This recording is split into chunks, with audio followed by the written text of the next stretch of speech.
মহাভারতে মানুষদের ভোজন করা নিয়ে কিছু গুরুত্বপূর্ণ নিয়মের কথা বলা হয়েছে। এই কথাগুলো ভীষ্ম পিতামহ অর্জুনকে বলেছিলেন। আর যদি কোনো মানুষ এসব নিয়মকে মেনে ভোজন করে, তবে সে আরোগ্য হওয়ার সঙ্গে সঙ্গে সুখ সমৃদ্ধি এবং বৈভব প্রাপ্ত করে। আর এই নিয়মগুলি বৈজ্ঞানিক দিক দিয়েও একেবারেই পরিপূর্ণ। যদি কোনো ব্যক্তি এইভাবে ভোজন করে, তাহলে সে বিভিন্ন দেবদেবীর আশীর্বাদও প্রাপ্ত করে। এই জন্য আপনিও ভোজন করার সময় এই নিয়মগুলো অবশ্যই পালন করুন। তো চলুন দেরি না করে জানা যাক ওই নিয়মগুলো সম্বন্ধে। এর আগে যদি আপনারা এই চ্যানেলটিকে সাবস্ক্রাইব না করে থাকেন, তবে অবশ্যই চ্যানেলটিকে সাবস্ক্রাইব করে নিন। তার সাথে সাথে ভিডিওটিকে একটি লাইক করতেও ভুলবেন না। প্রথম কথা, ভোজন করার সময় 5টি অঙ্গ, 2 হাত, 2 পা এবং মুখ ভালো করে ধুয়ে তবেই ভোজন করা উচিত। ভোজন করার পূর্বে অন্ন দেবতা এবং অন্নপূর্ণা মাতা স্তুতি করে তাদেরকে ধন্যবাদ দিয়ে তথা সব ক্ষুধার্ত প্রাণী খাবার প্রাপ্ত করুক এমন ঈশ্বরের কাছে প্রার্থনা করে তবেই খাবার খাওয়া শুরু করা উচিত। বাড়িতে যে নারী খাবার রান্না করবে, তাকে প্রথমে স্নান করে শুদ্ধ মনে মন্ত্র জপ করে তবেই রান্নাঘরে ভোজন বানানো শুরু করা উচিত। সবার প্রথমে 3টি রুটি, একটি গোমাতার জন্য, একটি কুকুরের জন্য এবং একটি কাকের জন্য রেখে দেওয়ার পর অগ্নিদেবকে ভোগ দেওয়ার পরেই বাড়ির মানুষদের ভোজন দেওয়া উচিত। ভোজন রান্নাঘরে বসে সবার সঙ্গে করা উচিত, যাতে পরিবারের সব সদস্যদের সাথে বসে তবেই ভোজন করা যায়। নিয়ম অনুসারে ভিন্ন ভিন্নভাবে ভোজন করাতে পরিবারের লোকদের মধ্যে ভালোবাসা এবং একতা থাকে না।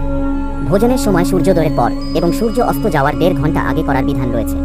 কেননা বলা হয়ে থাকে যে পাচন ক্রিয়ার জটার অগ্নি সূর্য ওঠার 2 ঘন্টা পরে এবং সূর্য অস্ত যাওয়ার 1.5 ঘন্টা আগে পর্যন্তই প্রবল থাকে। তৃতীয় কথা, ভোজনের দিক। ভোজন সর্বদা পূর্ব এবং উত্তরের দিকে মুখ করেই করা উচিত। দক্ষিণ দিক হয়ে করা ভোজন প্রেত প্রাপ্ত করে থাকে এবং পশ্চিম দিক বসে ভোজন করাতে রোগের বৃদ্ধি হয়ে থাকে। চতুর্থ কথা, যেসব অবস্থায় ভোজন করা উচিত না।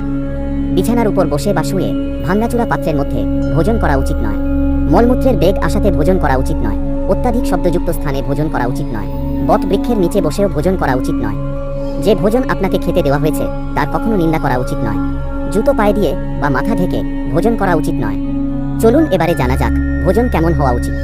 অনেক বেশি মিষ্টি বা অনেক বেশি ঝালও যুক্ত ভোজন করা উচিত নয়। অন্য কোনো ব্যক্তির ছাড়া ভোজন গ্রহণ করা উচিত নয়। আধা খাওয়া যে কোনো ফল বা আধা খাওয়া মিষ্টিও খাওয়া উচিত নয়। খাবার খেতে ধরে উঠে গিয়ে দ্বিতীয়বার আবার ওই ভোজন করা উচিত নয়। যে ব্যক্তি ঘোষণা দিয়ে ভোজন করাচ্ছে সেখানেও ভোজন করা উচিত নয়। যে কোনো পশু বা কুকুরের ছোঁয়া ভোজন কখনো করা উচিত নয়। রজসযুক্ত স্ত্রীর স্পর্শ করা ভোজন গ্রহণ করা উচিত নয়। বাঁশি অথবা ফু দিয়ে ঠান্ডা করা ভোজন গ্রহণ করা উচিত নয়। অনাদরযুক্ত বা অবহেলা করে দেয়া ভোজন কখনোই গ্রহণ করা উচিত নয়।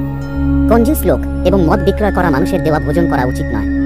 আর তার সাথে সাথে সুদের ব্যবসা করা ব্যক্তির দেওয়া ভোজনও কখনো করা উচিত নয়। ষষ্ঠ কথা, ভোজন করার সময় যেসব কথাকে ধ্যান রাখবেন। ভোজন করার সময় সর্বদাই চুপ থাকবেন।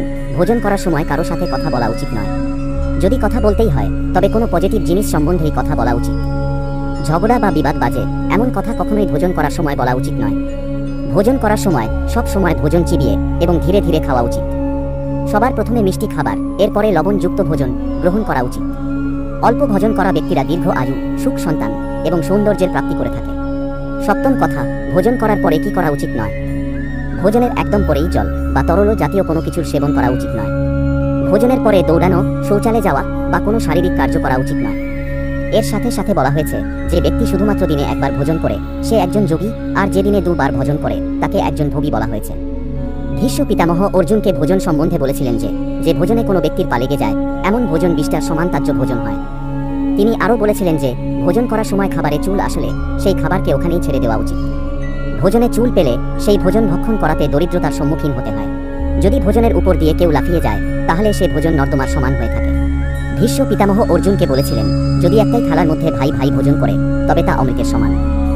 এমন ভোজন করাতে ধন, স্বাস্থ্য এবং লক্ষ্মীর বৃদ্ধি হয়। ভীষ্ম পিতামহ অনুসারে পতি পত্নীর একসাথে ভোজন করা উচিত নয়। পতি পত্নীর একই থালিতে ভোজন করা মাদক পদার্থ সেবন করার মতন। পত্নীকে সবসময় পতির খাবার পরেই খাবার খাওয়া উচিত। এমন করলে ঘরে সুখ সমৃদ্ধি বৃদ্ধি পায়। তো বন্ধুরা, এই ছিল কিছু গুরুত্বপূর্ণ তথ্য যা মহাভারতে বলা হয়েছে।